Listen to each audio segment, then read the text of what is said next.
Our speaker tonight is Rob Boston, a journalist and secular activist who joined Americans United for Separation of Church and State 35 years ago. From this vantage point, Rob has seen a lot, the evolution of America's leading secularist organizations, as well as the growth in number, size, and political power of religious right organizations. Rob has written 4 books. Rob has appeared regularly as a media spokesman for AU and Secular Americans, and now serves as the senior advisor to AU and editor of its excellent monthly magazine, Church and State. Fun fact, once after an appearance on Fox News, an irate viewer emailed him and accused him of wearing a bad toupee. He assures us that his hair is real, but probably does need a cut. Without further ado, it's my honor to introduce our speaker this evening, Rob Boston. Now, tonight, I'm going to talk to you about Christian nationalism. I'm going to talk to you about some history. But I want to begin with a quote. This is a quote from George Wilhelm Friedrich Hegel, 19th century German philosopher. He said, "We learn from history that we don't learn from history." Now, that's a little cynical for me even. But, I think Hegel is making the point that history has the power to teach us things, but only if our minds are open to receive it. And sometimes, unfortunately, they are not.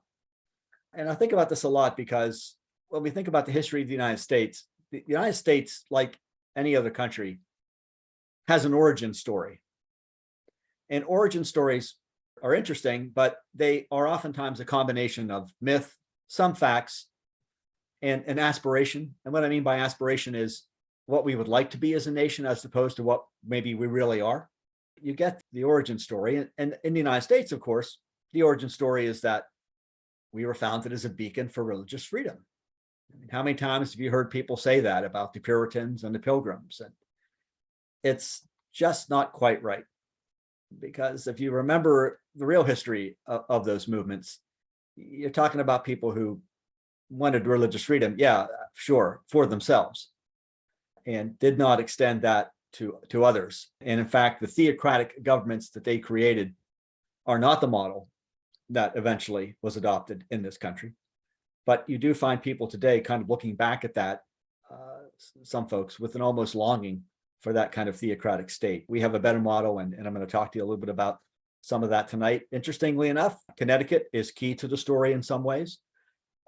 Connecticut and Danbury is where the Baptist who wrote to Thomas Jefferson and in his famous 1802 reply, where he invoked the metaphor of a wall of separation between church and state. So Connecticut definitely has a role to play. Connecticut had at one time, as some of you may know, if you know your history of the state, an established church, Congregationalism, which was disestablished in 1818. So Connecticut, like many of the colonies and later states, had an experience with official religion, found it wanting, and went in another direction, as we did at the national level as well. Now, the history. I've always believed to understand where we are, we first need to know where we have been. That's important. The past experiences inform us today. They can be instructive if we choose to learn from them, if we choose to listen. And one of the things that I think our history teaches us pretty clearly, although unfortunately, a lot of Americans are not aware of this, is the definitive debunking of the idea of the United States being founded as an officially Christian nation. Now, you hear this a lot from the religious right, or a more common recent term nowadays is Christian nationalist, that movement of people who believe that their version of Christianity, whatever it might be, fundamentalist Protestantism, Pentecostalism, even Orthodox Roman Catholicism, whatever, should be the basis for the government, and that all should live under its theology. So people will make this argument of the Christian nation argument. But the Christian nation argument is pretty definitively debunked by history. Again, if we choose to look at it honestly, accurately, we can see that is the case. But that doesn't mean that the story doesn't continue to hold power. I liken the Christian nation myth to a type of historical creationism. Those of you who follow science or maybe involved in fields of science know that creationism is a story that religious fundamentalists came up with to counter evolution. Now, it doesn't have any scientific backing, not been subject to any kind of serious scientific study because it simply fails, yet it is put forth as an alternative. And unfortunately, in this country, a certain percentage of the population does embrace it and believes truly that the earth is 6,000 years old, that dinosaurs and human beings lived at the same time, that Noah's Ark is an actual historical event as opposed to being a metaphorical story. So you have people embracing this instead of actual science.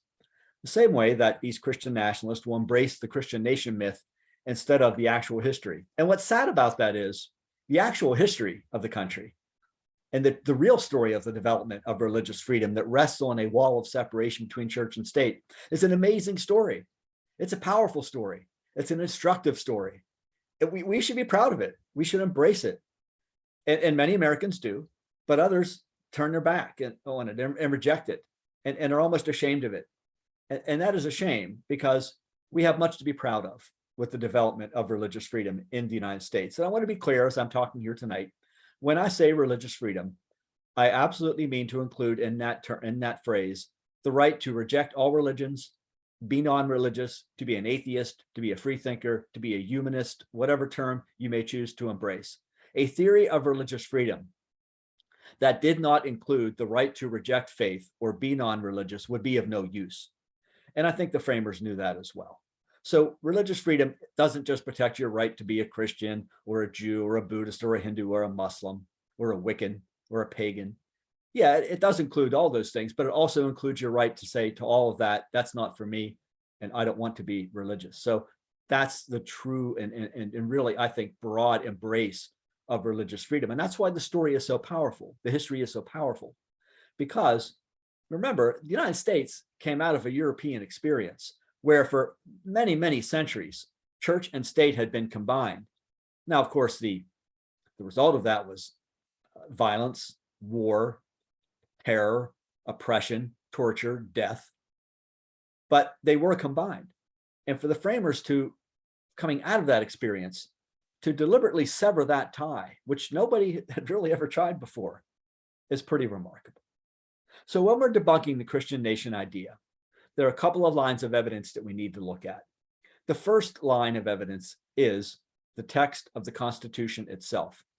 And this really is a bit of a slam dunk. This ought to be the end of it. We should not have to go beyond this. Because the people who argue that the United States was founded to be a Christian nation also are people who oftentimes will treat the Constitution with a almost quasi-religious form of reverence. This amazing document they hold up, and it is amazing in many ways, but that doesn't mean it wasn't flawed or that it shouldn't be changed. It has been changed, we know that. So one of the first things I think we can say to people who argue the Christian nation line is, well, that's interesting. Can you show me where that is in our Constitution? Remember, our Constitution is our governing document. The Declaration of Independence, which contains some deistic references to God, is a powerful statement of liberty. It's a powerful announcement of our desire to be a free nation, to be free from Great Britain. It is not a governance document.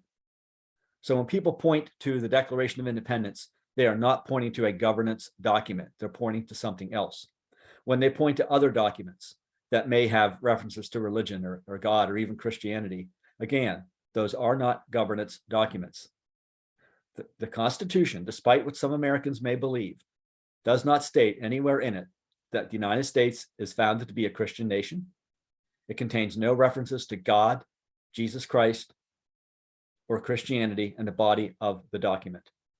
In fact, the only reference to religion in the original Constitution, this is before the Bill of Rights, is at the end of Article 6, which states that there shall be no religious test for public office. And this is indeed itself powerful evidence that we were not founded to be a Christian nation, a guarantee that you don't have to believe a certain thing to hold federal office. Now, why is that in there? Well, because in many parts of the country, you did have to believe a certain way before you could hold public office. Maybe you had to be a Christian, or you had to believe in the Trinity, or you had to swear at least a belief in God. A number of state constitutions explicitly stated that atheists could not hold public office. Well, the federal Constitution will have no truck with that. States explicitly, no religious test for public office. an odd thing to put in if you were intending to create a Christian nation. And this was debated. When the Constitution was discussed and it was debated, there were people who wanted to put an official recognition of Christianity into the document. One of them was a delegate from the state where I now live, Maryland. His name was Luther Martin, and he argued that we were a Christian nation and that there should be some recognition of that in the Constitution. Well, his argument did not carry the day. The document is secular. And of course, we know some years later, when the Bill of Rights was added to the Constitution, the very first one states quite bluntly, Congress shall make no law respecting an establishment of religion or prohibiting the free exercise thereof. The kernel of the separation of church and state right there. So no later amendments to the Constitution have changed that basic fact that it does not extend official recognition to Christianity. Second line of evidence we need to look at are the political beliefs of key founding fathers. Would they have wanted it to be a Christian nation? Well, no. Remember what I said earlier about the many centuries of war and violence and terror and death and torture in Europe because of the combination of church and state? The framers were keen students of history. They knew all about that, and they referred to it in their writings. They also knew from examples in our own country where people had been persecuted for the sake of their beliefs. In Boston, where Quakers were hanged, or in other colonies where people could be driven out of a certain area because of their religious beliefs.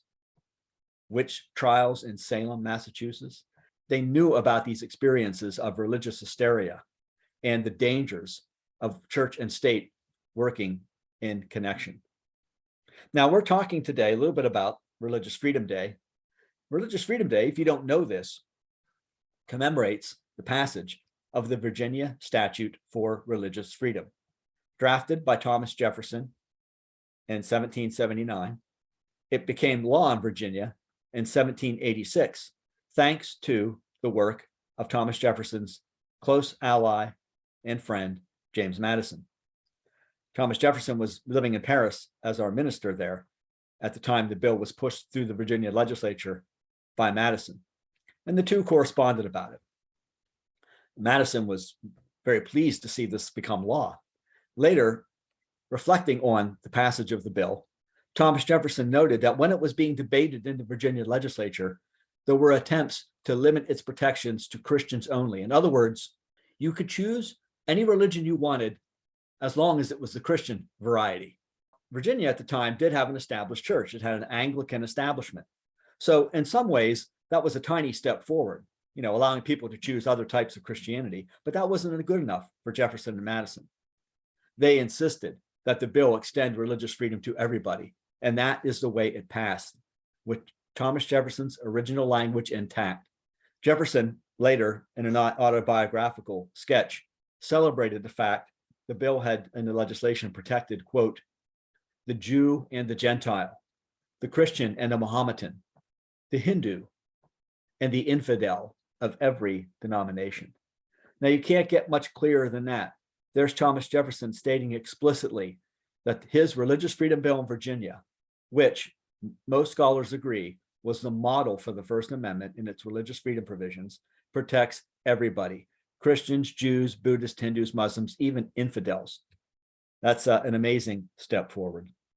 And of course, we know Jefferson, some years later, commenting on the First Amendment in his famous letter to the Danbury Baptist Association of Connecticut, explained quite explicitly that the First Amendment had created a wall of separation between church and state. And despite what some people may claim, despite what you may read on conservative websites, this letter that Jefferson wrote on January 1st, 1802, was not just some note he dashed off in a hurry without thought.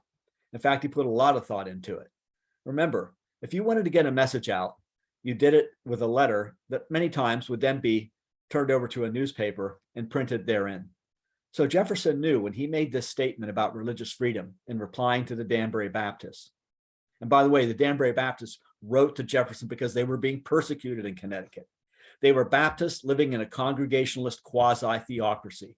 They wanted religious freedom. The First Amendment at that time applied only to the federal government, not to the states. So they were writing to Jefferson to express their hope that someday the same sentiment of religious freedom that he had brought to Virginia would flourish in Connecticut.